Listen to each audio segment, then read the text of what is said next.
Imaginez un monde où les rêves de voler deviennent réalité, où chaque nuage cache une histoire de courage et d'innovation. Bienvenue dans l'épopée grandiose de l'aviation française. Tout commence en 1890 avec Clément Ader, un visionnaire qui s'inspire des chauves-souris pour concevoir l'Éole, un aéronef propulsé par un moteur à vapeur.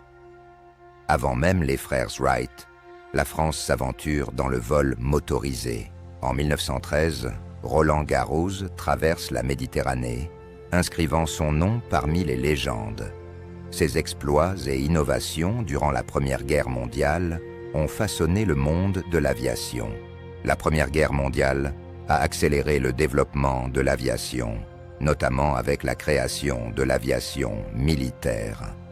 Après le conflit, l'industrie aéronautique française entre dans une période florissante.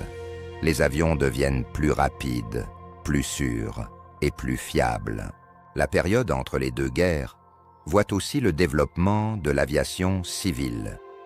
Le Farman Goliath, conçu à l'origine comme bombardier, devient l'un des premiers avions de ligne, inaugurant ainsi l'ère du transport aérien en France. Les années 30 voient Jean Mermoz, le roi des airs, réaliser le premier vol direct de Saint-Louis à Natal. Ses traversées transatlantiques et son esprit avant-gardiste solidifient la réputation de la France dans l'aviation. Après la guerre, la France reconstruit son industrie aéronautique. De nouvelles entreprises voient le jour, et les anciens acteurs comme Dassault refont surface. L'aviation française se prépare à de nouvelles aventures. Les années 50 et 60 marquent l'entrée dans l'ère du jet. Dassault, avec ses avions de chasse Mirage, place la France au sommet de l'aviation militaire mondiale.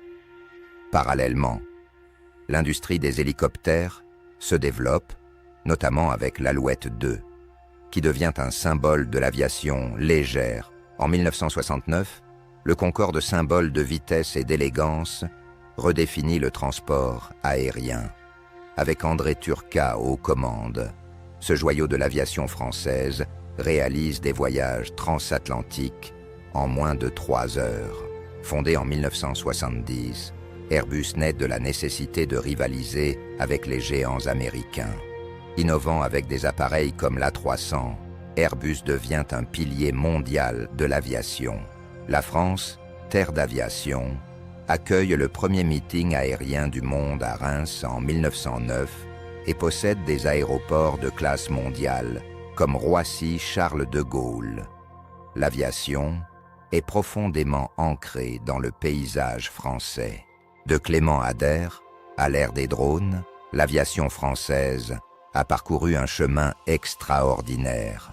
Toujours en quête d'innovation, elle n'a cessé de repousser les limites du possible. Et l'histoire est loin d'être terminée. Merci d'avoir suivi cette rétrospective sur l'aviation française. Si vous avez aimé cette vidéo, n'oubliez pas de vous abonner et de partager.